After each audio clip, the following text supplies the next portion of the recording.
The following is a production of the Ultimate Fantasy Sports Network.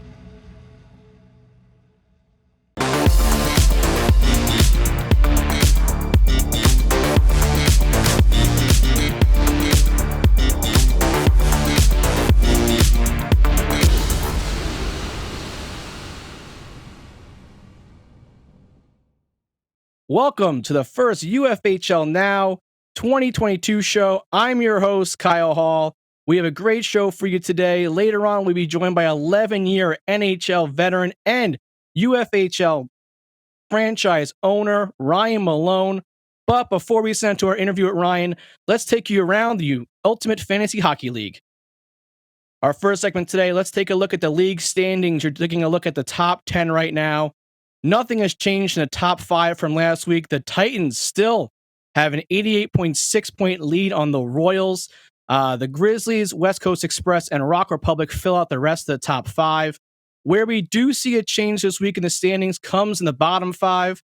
The Yetis move down to the 6th spot. They get jumped by the team Kamikaze.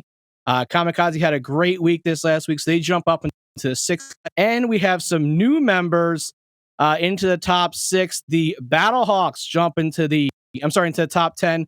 The Battlehawks jump into the top 10 this week, overtaking the Red Army, who dropped down to the 11th spot. We'll get the graphic up here to show you all the movers and shakers in a second. There you see it. Kamikaze up 1 spot to number 6. Yetis down 1 spot to 7. And the Battlehawks jumping into the top 10 there, overtaking the Red Army for the number 10 spot. And Red Army drops down to the 11th spot. So a little bit of movement in the top 10, nothing crazy. Like I said, the top 5 remains unchanged this week, but Kamikaze is a team to watch out for now, moving up to that 6th spot. I really like their roster. Now let's take a look at who's hot and who's not this week in the Ultimate Fantasy Hockey League. Our first who's hot is Brian Russ. Yes, the Outlaws forward has had a huge week. The last 3 games, he has 36.96 fantasy points. He has 7 goals and 4 assists. Good for 11 points in the week. Him and the Penguins are rolling right now. Guy's got a great shot, really good player. And Crosby's playing extremely well for the Penguins right now as well. So Russ is definitely benefiting from the really strong play out of Pittsburgh. And the Outlaws franchise has to be thrilled with how Russ has been playing lately. The Gators forward, Nathan Mckinnon, is off to another great week. 36.95 fantasy points in his last 4 games.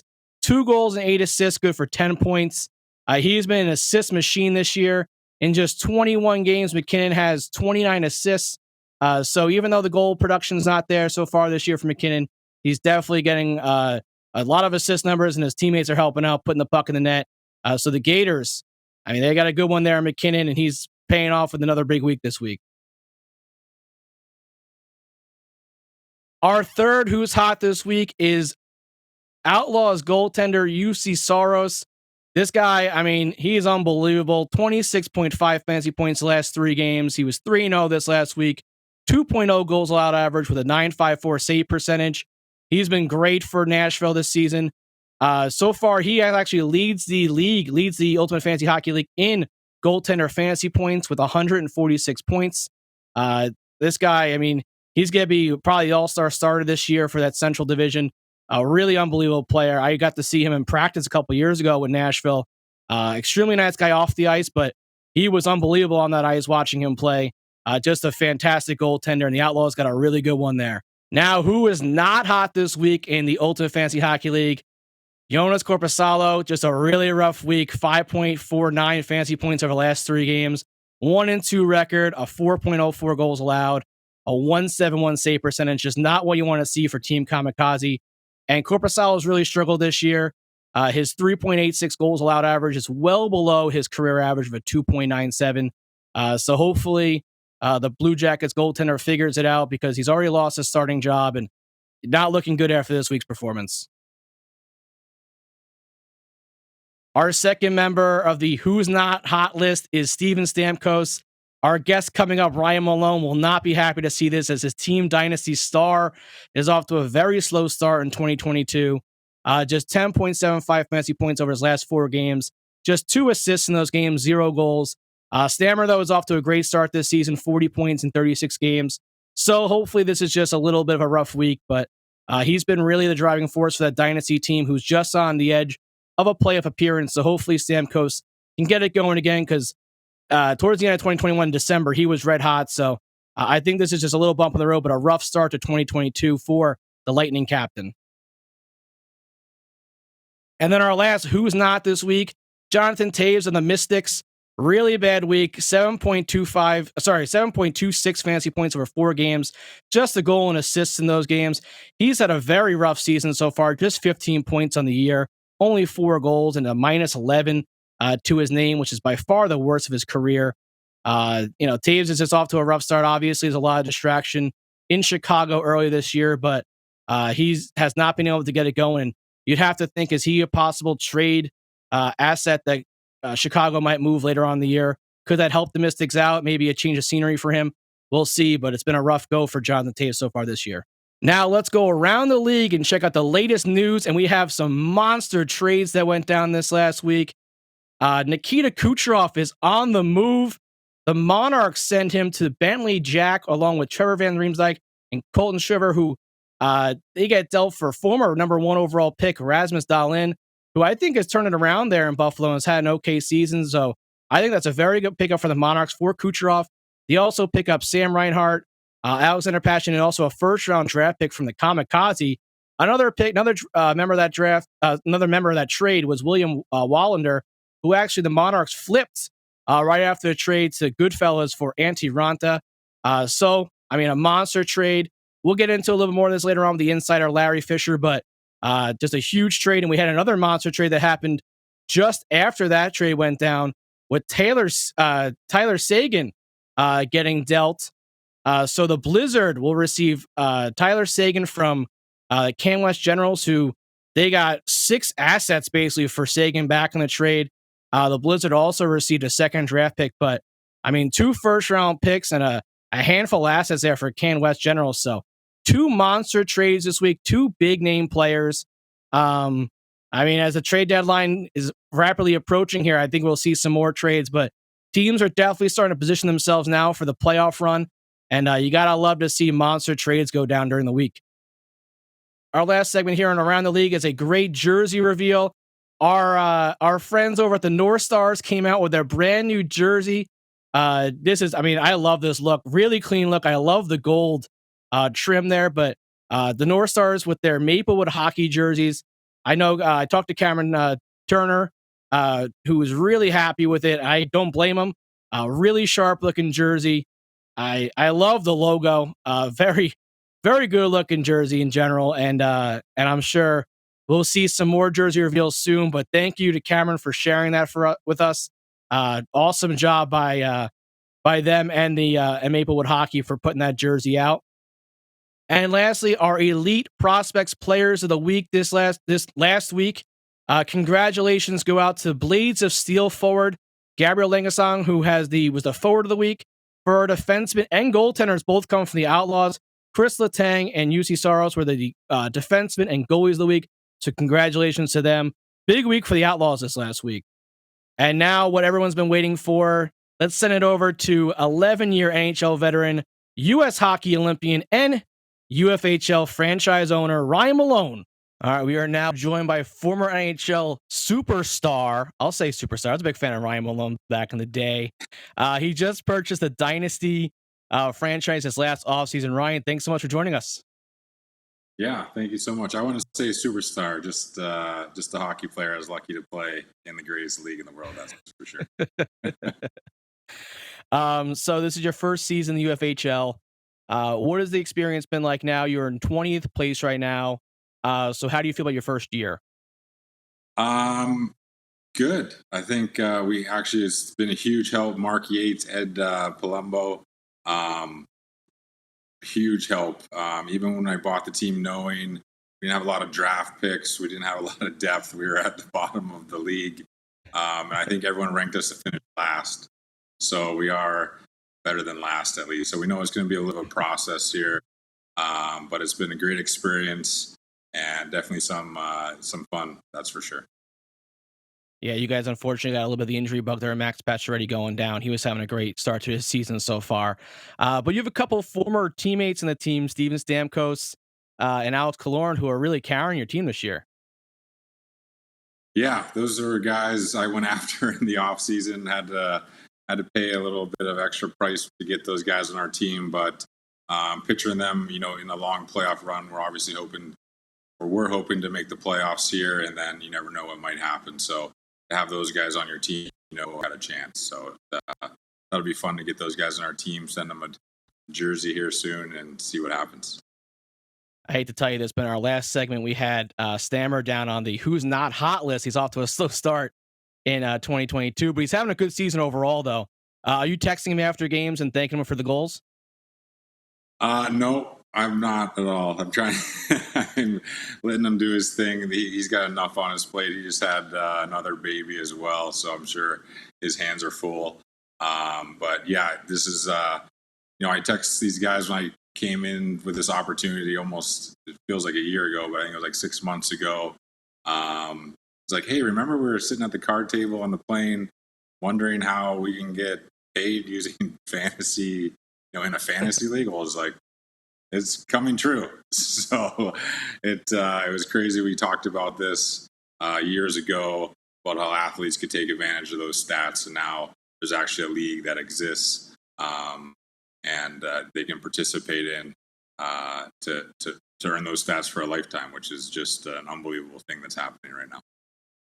And you became the first hockey NFT athlete over the summer. Is there any update on when the NFT might come out or how it's looking?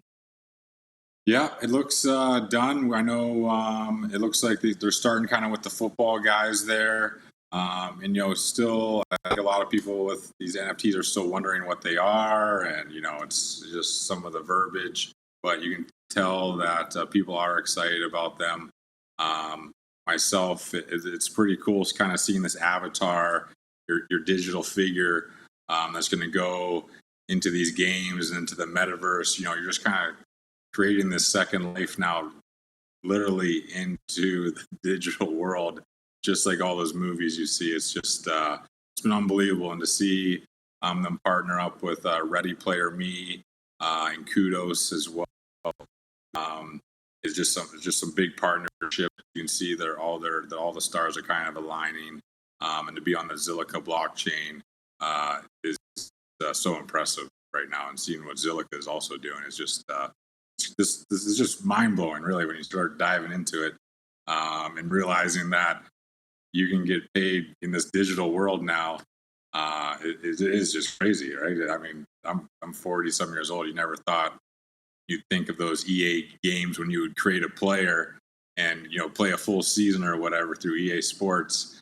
Now it's a real life thing that you're going to have this digital guy that's going to go play in these Legends games or these other esports games. So it's great. It's great for all athletes, and it's great for the fans, I think, to connect with the athletes. Buying the shares of the athlete, so then the athlete and the fans can make money. It's just a fun, cool experience. And I think that ultimately is going to be a big win for everybody. Have you had other guys reach out to you in the league, kind of like, all right, what are you involved in? What's going on here? Has there been a lot of text messages back and forth of people interested in seeing what you're doing? Yeah, there has been a lot more recently. Because I think at first I literally text so many people. People thought I had spam. Like people thought someone hacked my phone. And everyone's like, what is Bugsy doing? Like, what is he talking about? And obviously UFFS was in the early stages. But Tony's like, hey, the more people that come on earlier, the more people can benefit. So I think it almost scared, some guys, especially when you go, how much money do you need, Bugsy? And you're like, we don't need any money. Just sign up. They're like, whoa, like red flags, right? Free? Like, yeah, you just sign up because you already paid the price with your stats, which is, now they're going to see my NFT here and see these NFTs. Ethan Bear is on board, current guy, so they get to see that and know that it's a real thing that's going to help them and their families, and it's really a great thing for everybody. Yeah, as a Ranger guy, I'm very excited about Braden Schneider also coming on with his NFT. He's hopefully have a big future for the Rangers, first round draft pick. So I'm very excited about that. Now talk about Dynasty here at the end of the season. You guys be buyers or sellers, you think, coming here by the deadline coming up? Yeah, we'll take a look at some of those pieces. Some guys are getting to that age. You might have to move them. But to kind of see where we are, we're definitely looking for some help on the back end. We'll kind of see and make the right choices, and hopefully get some good draft picks and get some good things in return for giving up some pieces. So we'll have to, I'll let the GM and assistant GM handle negotiations there. Do you feel like Mario now is an owner, going from playing to owning? You feel like Lemieux a little bit out there?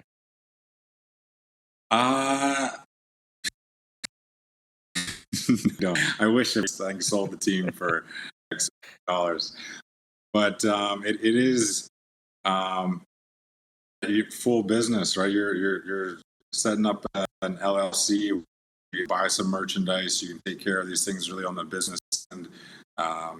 To treat it like a real hockey team, we have some things in the work, I think, with Tony as well, to try to get these current guys, like I said, the jerseys, and even maybe turning that jersey into an NFT. So if they even want to resell the jersey, then we know it's a Olympic jersey, which is crazy. But then again, I think if you can see it, you're gonna believe it, and then we can achieve it together. So we'll see what happens.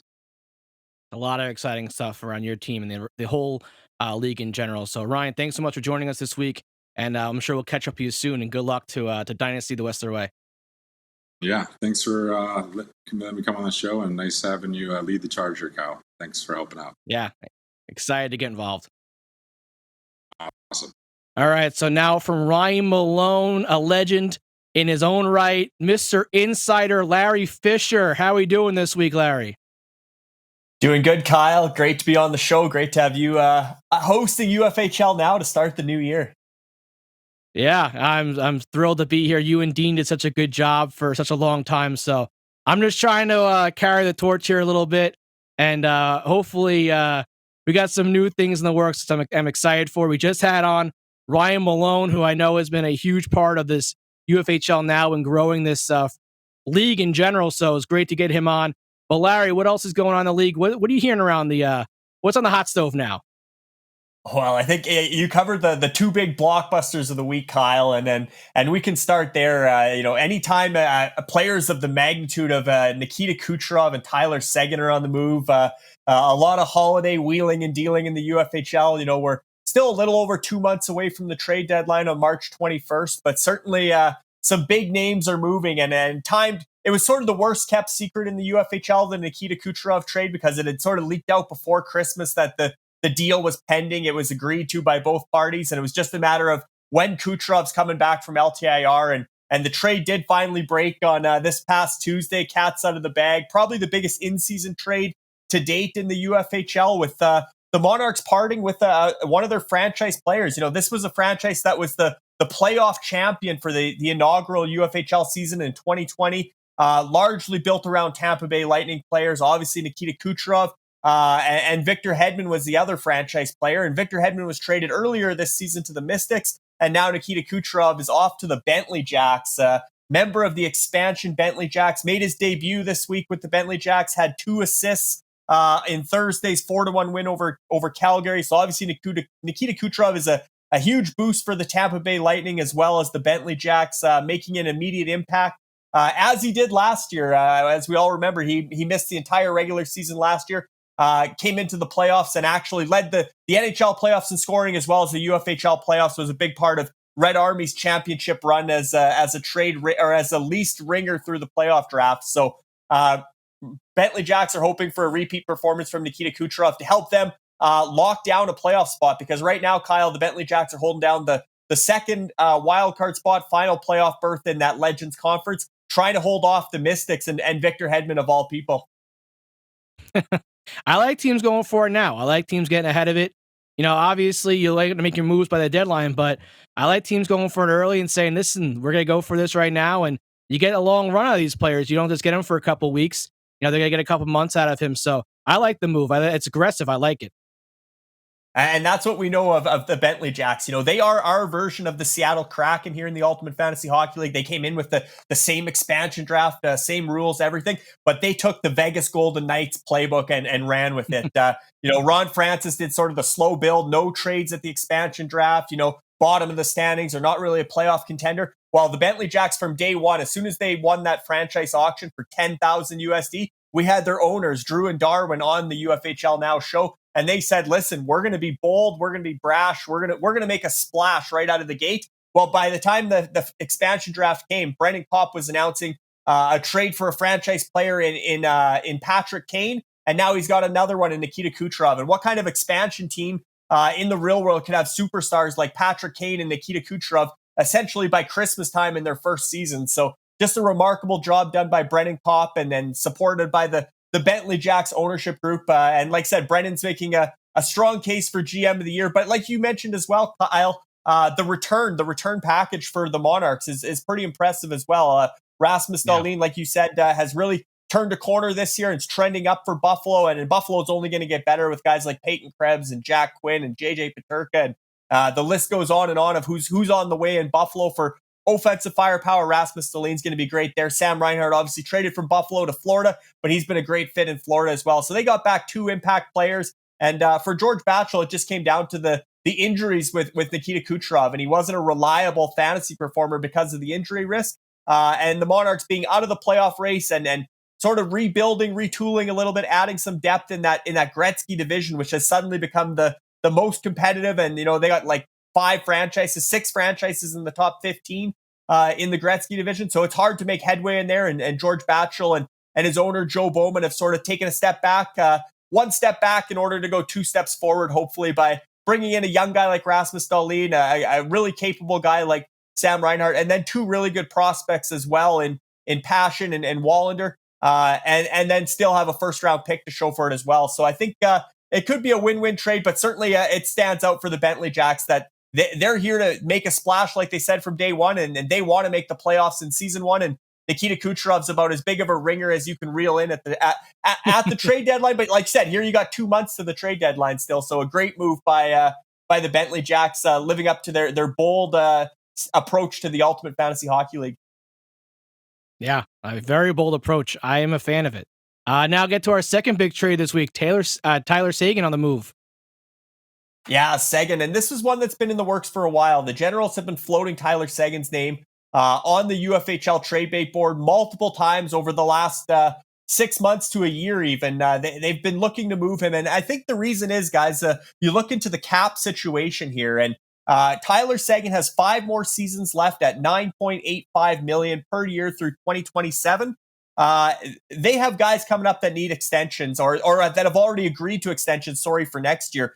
Joel Farabee's getting a $4 million raise. Matthias Ekholm's going up $2.5 million. So you look at what they save in this trade by taking back Henry Jokiharju, who's at $2.5 million. So they're saving $7.35 million in cap, and they've already committed $6.575 million towards next season. I mean, do I think the Generals, because again, they're a playoff contender in that Allen Conference, and looking in good shape to possibly make the playoffs, trying to hold off the Stallions in that competitive Gretzky division. Are they going to turn around and use that $7.35 million in cap savings, bring in a ringer who's maybe more impactful than Tyler Sagan between now and the March 21st trade deadline, make a run and then deal with the cap in the offseason? Or is this a proactive move where they're freeing up that $7.35 million because they already have $6.575 million committed towards next year's cap? But either way you look at it, Tyler Sagan to the Blizzard becomes a big part of their franchise, one of their franchise players. They're looking to take steps forward, put some pieces in place. And certainly Tyler Sagan, he's a big cap hit, but much like Vladimir Tarasenko was for Kamikaze in the offseason, if Sagan returns to form, when you look at that package they gave up, even though there's 2 first-round picks in there, the Blizzard have tons of picks and they got to start moving up in the standings eventually. So I think taking a risk on a guy like Tyler Sagan, the Blizzard still have $10 million in cap space, even after taking on essentially $10 million in Tyler Sagan. So it could be another win-win trade, but certainly for the Generals, I think it's somewhat of a cap dump and maybe reutilize that cap space for somebody who's having a more productive season. And for the Monarchs, just a step for the Blizzard, a step in the right direction. Lots of draft capital there too for the Generals to deal with as well. I think they got 2 first-round picks and a second-round pick back. So, like you said, if they do go after someone else with some cap space, they now have some draft day trade assets to move as well. So, be interesting to see how they position themselves because, like you said, they're right there in the playoff race as well. So, I can't see them just giving up on this season. I can definitely, hopefully, see them making a run at someone else, and you'll be right there to report it for us as well. But what else is going on in the league? What else is going on in the UFHL? Yeah, well, we did our UFHL year in review show, or UFS hockey year in review show on New Year's Eve, and it got me thinking, well, who's made the most headway this season, or how are the risers and fallers playing out in the standings? So I thought that was interesting with start of a new year. Almost we're not at the midway point yet. We're still a couple weeks away from the midpoint of the NHL season when all NHL teams have played 41 games. They range between 28 and 38 games right now. The big variance because of the COVID postponements. But looking at the standings, Kyle, I think it's interesting to see who the risers and fallers from last season are. And the biggest risers, a franchise you highlighted earlier in the show, the Kamikaze, Donnie Talk, is up 10 spots. Finished last season in 16th place, currently sitting in 6th place into the top 10. 3 franchises are up 7 spots. West Coast Express from 11th all the way up to 4th and not far from 3rd. They're within 20 points of 3rd place now. And West Coast Express has been gaining on the Grizzlies. The Grizzlies obviously suffering from the postponements. They have a lot of Edmonton Oilers players who are sidelined.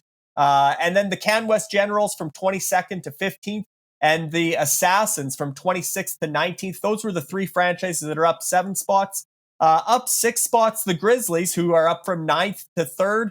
And the Godfathers up 20th to 14th. Both the Can West Generals and the Godfathers are the risers in that Gretzky division to really make that division that much more competitive. And then you can't forget the Royals. They're up 5 spots from 7th to 2nd overall. And prior to this week where the Titans pulled away at New Year's Eve, it was basically a deadlock in the UFHL for first place between the Titans and the Royals. So the Royals have had a great season as far as the risers go. And the Kamikaze are definitely a franchise that has my eye right now. I think that they've really, like you said, I mean, they're taking a huge jump from last season and just paying attention to the league this season. I feel like they're a team to watch. Like now up to the 6th spot, just jumped on the spot this last week. So watch out for the Kamikaze to break that top 5 pretty soon. They could. That 3 to 9 range is really interesting because we've mentioned the Gators. Now that McKinnon's heating up again and he's back healthy and their franchise getting healthy, they're going to start climbing. The Yetis have been missing a ton of games with, obviously they have McDavid with all these postponements. That's hurting them. They're going to be back on the rise. There's a lot of franchises in that 3 to 9 range that can definitely move around in the weeks to come. I think Stingrays are getting healthy again too. So West Coast Express has been the real riser this past week, as well as the Outlaws pushing up towards the top 10 again. Obviously had 2 players of the week. They were a top 5 point producing franchise this past week. But on the flip side, Kyle, obviously the fallers, the biggest fallers from last season, 12 spots, Blades of Steel. Mike Bender's franchise is down from 12th to 24th. They obviously had some injuries. A guy like Jakob Vrana is on LTIR. And a trend you're going to see here amongst the biggest fallers from last season is a lack of depth, especially with COVID and stuff. Any of these franchises that have deep protected lists that have sort of the next man up mentality, they're like guys like Rock Republic, Kamikaze. These franchises are in the top 10 because they've accumulated so much depth that when guys are out to COVID or guys are injured, they just keep rolling. Like they don't skip a beat. Whereas a franchise like Blades of Steel, when guys are out, they don't really have that next wave coming. Strong Island down 10 spots is another prime example that lost guys like Alexander Barkov and Braden Point and just didn't have the replacements coming. But they've started to address that just in the last month or so. They went out and acquired Alex Turcotte and Braden Tracy, 2 top forward prospects. Both made their NHL debuts in the past week or 2 here. So Strong Island is taking steps to address that. 11 spots down. The reigning regular season champion or reigning Founders Trophy winner, the Ice Vikings, are down from 1 to 12. That was largely due to cap space. They had to cut a number of big contracts to make room for guys that were getting extensions, guys like Brady Tkachuk and Mika Zibanejad and Joel Eriksson-Ek. They needed that cap space. Well, in order to do that, they had to trade away some contracts, and that really hurt their depth. Down 9 spots was Red Army, 2 to 11. Similar situation there. The outgoing owner, there was a franchise sale involved there. after Red Army won the Klein Cup as playoff champions this past season, they did a bit of a fire sale before they sold the franchise. They moved out guys like Patrick Kane, Charlie McAvoy, so there was a depleted, I think they moved out actually up to 13 players. So essentially half the active roster was traded away. And now Jeff Ray and Andrew Grover and Mooch are trying to recoup that depth. And they've done a really good job, in all honesty, to stay in that 11th spot and be challenging for the top 10, considering the amount of roster turnover and the amount of depth they had to replace. And then obviously 8 spots, 3 franchises are down 8 spots from last season. The Outlaws 5 to 13, but again, they're a franchise that's been trending up and might still end up in that top 10 when all is said and done. The Brutes are down from 13th to 21st, and the Warriors from 23rd to 31st. So that kind of gives you a rundown of who's hot and who's not overall from last season to this season, as far as the risers and fallers of the UFHL. That's a worse who's not list to be on, let me tell you. Absolutely. You don't want to be on that list. Larry, you also have some news about the Olympics too, as well, right? Yeah, that's big news. Big development for UFFS hockey is we're really excited about the Ultimate Fantasy World Juniors, Kyle. We put a lot of time and effort into that. We really, it was going so well through 3 days, and then to have that cancellation and just the COVID risks really made us reanalyze whether we were ready and wanting to go forward with this past weekend. January 8th and 9th would have been the franchise auction for UFIH, Ultimate Fantasy International Hockey. We were going to launch women's hockey for the Olympics. Would have been super cool. Had a futures auction all planned out, as well as obviously we were at the time of this announcement to do UFIH. We were still hopeful that there would be NHLers at the Olympics, that kind of pending NHL participation for the men's franchise auction. And obviously the NHL pulled out. That sort of gave us a reason for do we want to go ahead with women's hockey? Now we're not doing the men. And then again, just with COVID, even the series, the showdown series between Canada and USA's women was canceled, the remainder of that due to COVID on both countries. And it just became one of those things. It was going to be a ton of work to get it up and going and get all the rosters drafted out if by chance the women didn't play at the Olympics. And we just didn't have enough hype going either, Kyle, in all honesty, between Christmas and the holidays and stuff to really generate enough interest in that we were going to be the official platform to do women's hockey as far as fantasy goes. So we'll take a step back there and again reevaluate. But certainly women's hockey is still a big priority for UFFS going forward. And luckily they have the women's worlds every year as well. And with women's hockey, we all know it's kind of a 2-horse race, Canada, USA. So we can launch that at any time. And we're really hopeful that the NHL will step up and partner or do their own professional women's hockey league. And then we would mirror that as well if and when there's a real solid women's league. So women's hockey is still on the horizon, possibly even this year. But for now, with the cancellation of the Ultimate Fantasy World Juniors, we were all a bit bummed out, and we took a hard look at, are we ready? And is this the right time to do the Olympics and to launch women's hockey? And we decided on delaying the launch for the time being. Yeah, the World Juniors was really disappointing. That's one of the best tournaments in the entire world every year. And to see it come to an end so early. And I know there's some forfeits there as well. So it was tough during the tournament too, that, you're kind of always wondering if it was going to get canceled. And when they did pull the plug, it seemed like it was the right decision. Maybe they should have made it before the tournament started and done it later on in the year. But you got to feel for the kids. It's an unbelievable tournament for hockey fans to watch. But every time you talk to a player who participates, they always say it's a career highlight of theirs. So very disappointing for them. And to hear the women's hockey news is just great. Women's hockey is growing and growing. I know here in the U.S. it's growing pretty much every year. You see more and more women's hockey teams pop up. So I'm looking forward to watching the Olympics. Hopefully everything with COVID is handled over there, because I gotta think we're gonna see my USA women's probably play your Lady Canadian women there in the gold medal game. It should be another fun one as always between those two teams.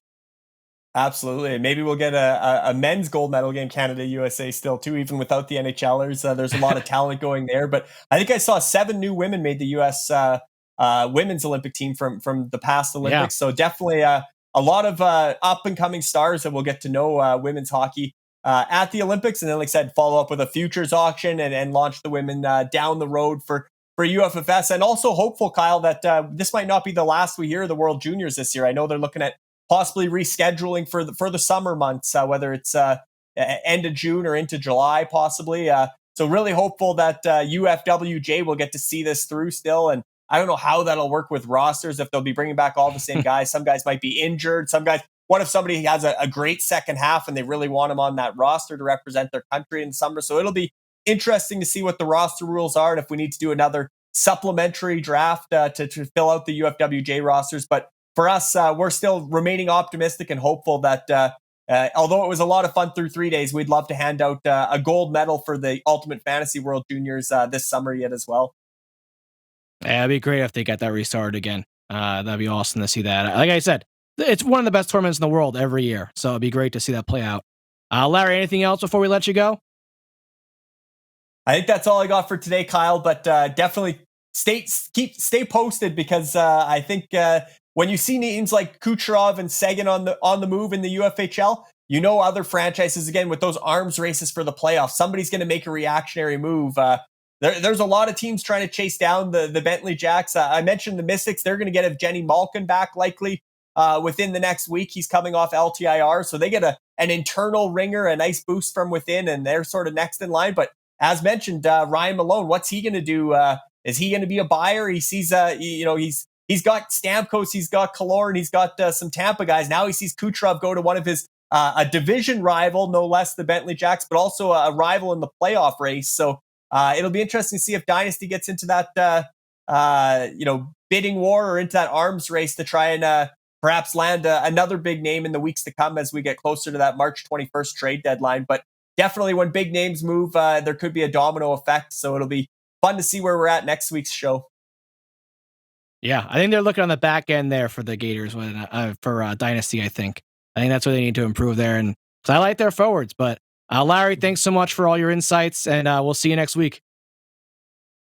Sounds good. Thanks, Kyle. Well, thank you again to both Ryan Malone and Larry Fisher, as always, for their excellent insights today. Larry Fisher is an insider machine. I cannot thank him enough for staying on and helping me out with the show. Him and Dean did such a good job together, so I'm so excited to work with him in his insider section. Ryan Malone, what a pleasure to speak with him. From an NHL player to a UFHL owner, what a career arc for him, and his NFT's coming out soon, which I am really excited to see. I know he's very excited about it, so hopefully we'll have some news about his NFT in the near future and releasing that.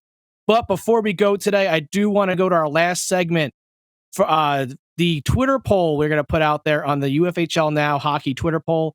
Go on there. Which goaltender do you think will end the season with more fantasy points? UC Saros, Jack Campbell, Tristan Jarry, or Andrei Vasilevsky? Go on there. Let us know who you think is going to end the year with more fantasy points. It's a tight race there for the top goaltender position. So if you're a fan, franchise owner, listener, anyone, go on there. Let us know who you think. Comment on it.